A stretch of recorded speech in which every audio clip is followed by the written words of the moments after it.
Hello बच्चों, स्वागत है आप सभी का मेरे YouTube चैनल माधव मैथ्स पर। मैं हूं माधव और आज हम जैन धर्म का दूसरा लेक्चर कवर करेंगे। इसके पहले वीडियो लेक्चर में हम जैन धर्म की उत्पत्ति और कुछ तीर्थंकर के बारे में जान चुके हैं। तो बिना किसी देरी के चलिए आज का वीडियो लेक्चर स्टार्ट करते हैं और जैन धर्म के बारे में काफ़ी सारी जानकारियाँ और एकत्र करते हैं। यह लेक्चर आपके परीक्षा के दृष्टि से, चाहे वह कंपटीशन का हो और चाहे वह 12 के एग्ज़ाम क्या हो, 12 बोर्ड के एग्ज़ाम का हो, दोनों के लिए काफ़ी इम्पोर्टेंट होने वाली है।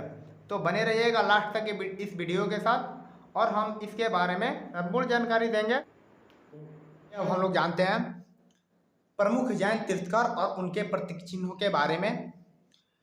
जैसे जैन धर्म के जो संस्थापक थे वह कौन थे? तो ऋषभदेव। और ऋषभदेव के लिए प्रतीक चिन्ह जो जैन धर्म में प्रयोग किया जाता है वह क्या होता है? तो सांड होता है। ठीक है, यह ऋषभदेव जैन धर्म के क्या थे? प्रथम तीर्थंकर थे। ठीक है, और द्वितीय तीर्थंकर यानी अजितनाथ थे। और अजितनाथ के लिए जैन धर्म में कौन सा प्रतीक चिन्ह का प्रयोग किया जाता है? तो हाथी का प्रयोग किया जाता है। और वैसे ही शंभव यानी यह तृतीय जो क्या थे? तृतीय तीर्थंकर थे, शंभव इनका नाम था। और इनके लिए घोड़ा का प्रयोग किया जाता है। ठीक है, यानी कि ऋषभदेव, अजितनाथ, शंभव यानी प्रथम, द्वितीय और तृतीय। आप इस तरह से भी याद रख सकते हैं कि प्रथम, द्वितीय और तृतीय कौन थे? तो प्रथम ऋषभदेव, द्वितीय अजितनाथ और तृतीय शंभव। यानी ऋषभदेव के लिए सांड का और अजितनाथ के लिए हाथी का और संभव यानी संभव के लिए किसका? तो घोड़ा का प्रयोग किया जाता है। अब वैसे ही देखिए जो सप्तम, अच्छा इसके पहले 4, 5 और 6 गायब है। ठीक है, यानी 3 इसमें से गायब है, यानी वह इतने इम्पोर्टेंट नहीं थे। ठीक है, अब हम लोग जानते हैं कि जैन धर्म के जो सप्तम तीर्थंकर थे शाम पार्श्व, यानी उनका प्रतीक चिन्ह क्या था? तो उनके लिए स्वास्तिक का प्रयोग किया जाता है। यानी स्वास्तिक कैसे बनता है? तो स्वास्तिक होता है ऐसे, और शाम पार्श्व के लिए जो सप्तम तीर्थंकर थे जैन धर्म का, उनके लिए स्वास्तिक का क्या किया जाता है? प्रयोग किया जाता है प्रतीक चिन्ह के रूप में जैन धर्म में। और जैन धर्म के जो 16वां, जिनका नाम था शांति, ये 16वें तीर्थंकर थे जैन धर्म के, इनके लिए प्रतीक चिन्ह के रूप में हिरण का प्रयोग किया जाता है। तो आप यह टॉपिक याद रखेंगे और यह काफ़ी इम्पोर्टेंट है, यहाँ से क्वेश्चन बनते हैं। ठीक है, कि जैन धर्म के प्रथम तीर्थंकर, द्वितीय तीर्थंकर और चौथे नहीं, सप्तम, 16वां, ये लोगों के लिए क्या किया जाता है? प्रतीक चिन्हों का क्या किया जाता है? प्रयोग किया जाता है। ठीक है,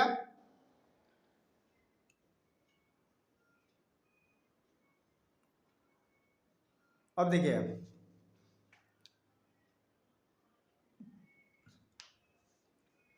वैसे ये जो जैन धर्म के प्रमुख तीर्थंकरों में से 18वें जो तीर्थंकर थे उनका नाम था अरनाथ।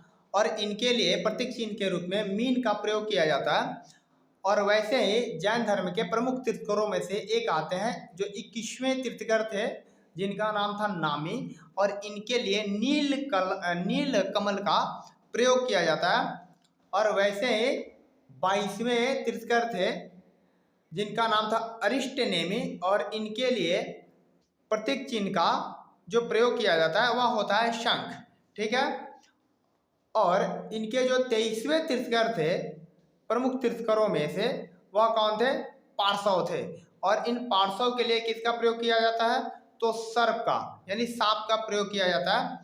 और इन सभी में से जो काफ़ी इम्पोर्टेंट है यानी महावीर स्वामी जी, यह जैन धर्म के 24वें क्या थे? तीर्थंकर थे।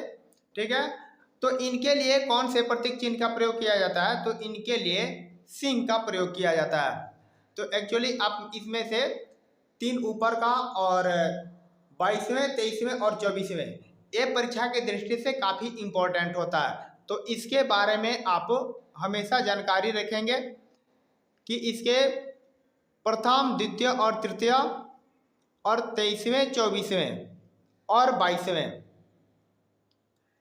इनके लिए किसका प्रयोग किया जाता है, यानी कौन से प्रतीक चिन्ह का प्रयोग किया जाता है। ठीक है, यानी एक बार मैं फिर से आपको पुनः दोहरा देता हूं कि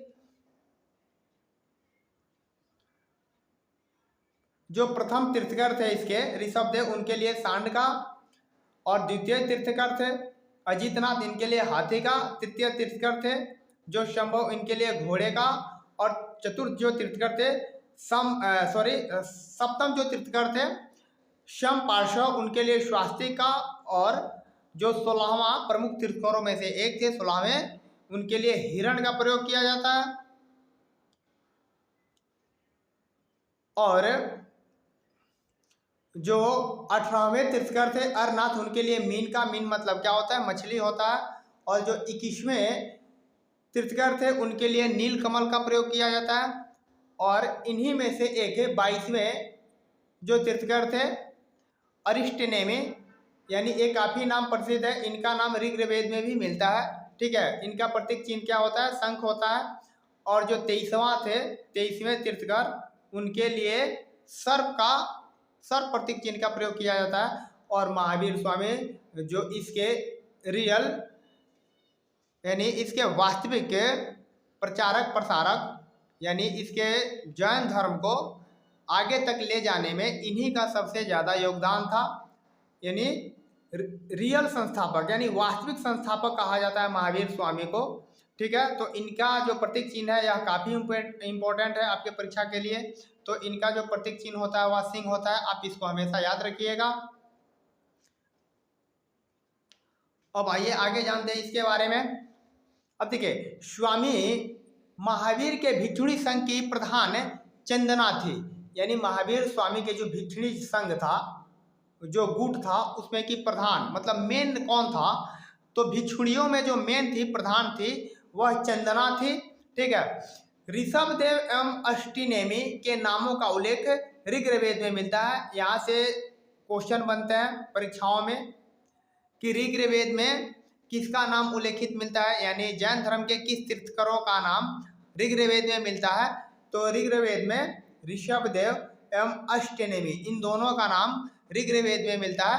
अष्टनेमी को भगवान कृष्ण का संबंधी भी ऐसे माना जाता है, यानी ऋग्वेद में ऐसा मिला है कि कृष्ण का जो संबंधी के रूप में किसको माना जाता है, तो अष्टनेमी को माना जाता है। ठीक है, ऐसे जैन धर्म में 3 रत्नों का क्या है, उल्लेख मिलता है, यानी जैन धर्म के 3 रत्न है। और यह 3 रत्न क्या है, तो जैन धर्म के जो 3 रत्न है वह है पहला सम्यक दर्शन, और दूसरा क्या है सम्यक ज्ञान, और तीसरा क्या है सम्यक आचरण। यानी जैन धर्म के कितने रत्न माने जाते हैं, तो 3 रत्न माने जाते हैं। और उसमें से पहला क्या है सम्यक दर्शन, और दूसरा क्या है सम्यक ज्ञान, और तीसरा क्या है सम्यक आचरण। ठीक है, अब आपको यहाँ थोड़ा सा प्रॉब्लम होगा कि सम्यक दर्शन क्या होता है, सम्यक ज्ञान क्या होता है, और सम्यक आचरण क्या होते हैं। ठीक है, तो यहाँ देखिए, सम्यक दर्शन का अर्थ धर्म को जानना होता है। यानी सम्यक दर्शन से क्या तात्पर्य है हमारा, तो धर्म के बारे में जानना ही क्या कहलाता है, सम्यक दर्शन कहलाता है। और सम्यक ज्ञान का अर्थ क्या होता है, तो सम्यक ज्ञान का अर्थ धर्म को मानना होता है। ठीक है, और सम्यक आचरण का मतलब क्या होता है, तो सम्यक आचरण का मतलब यह होता है कि धर्म की ओर बढ़ना, यानी यह तीनों समावेश के बाद व्यक्ति को निश्चित ही मोक्ष का मार्ग प्रशस्त होता है। यानी यदि यह सम्यक दर्शन, सम्यक ज्ञान और सम्यक आचरण यानी किसी व्यक्ति के पास आ जाता है तीनों का तीनों, तो वह व्यक्ति को मोक्ष की क्या हो जाती है, प्राप्ति हो जाती है, ऐसा जैन धर्म में माना जाता है।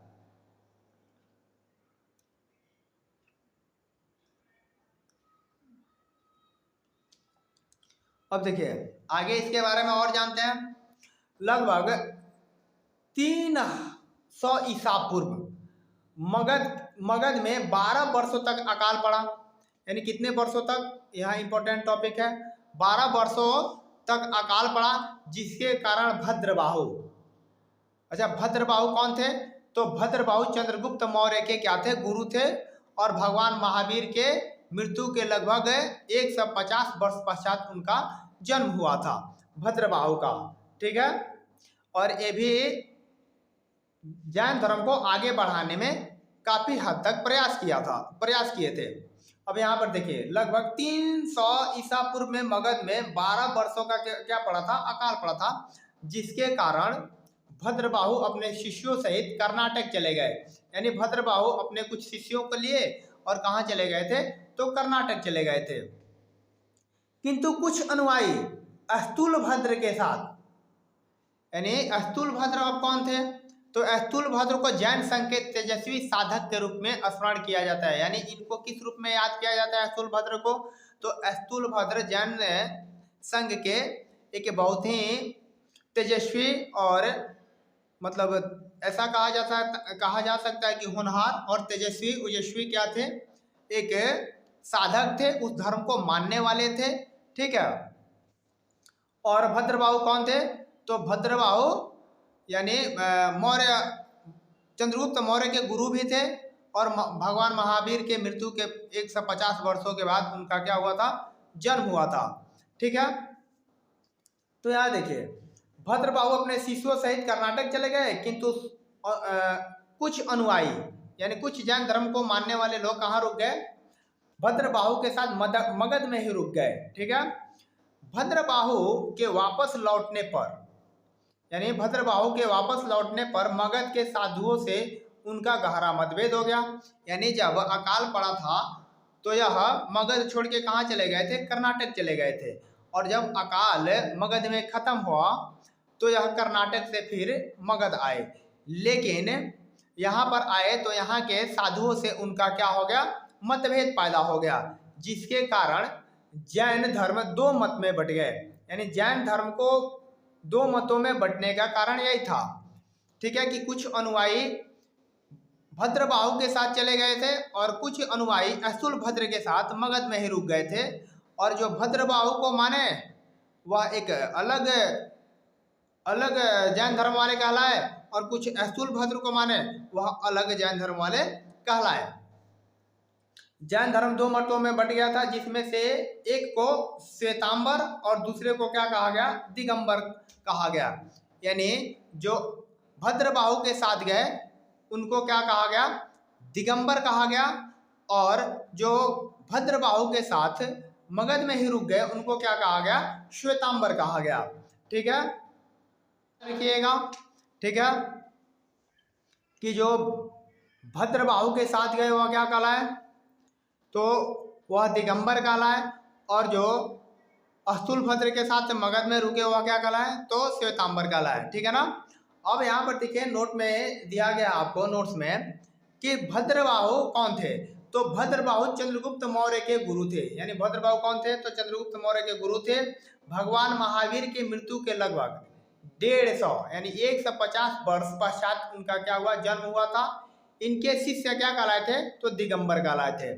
ठीक है, और स्थूलभद्र कौन थे, तो स्थूलभद्र को जैन संघ के तेजस्वी संस्थापक के रूप में याद किया जाता है।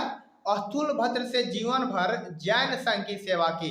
यानी इन्होंने क्या किया, स्थूलभद्र ने जीवन भर मगध में रह के जैन संघ की सेवा की। इनके जो शिष्य हुए वह कौन हुए, तो श्वेतांबर हुए।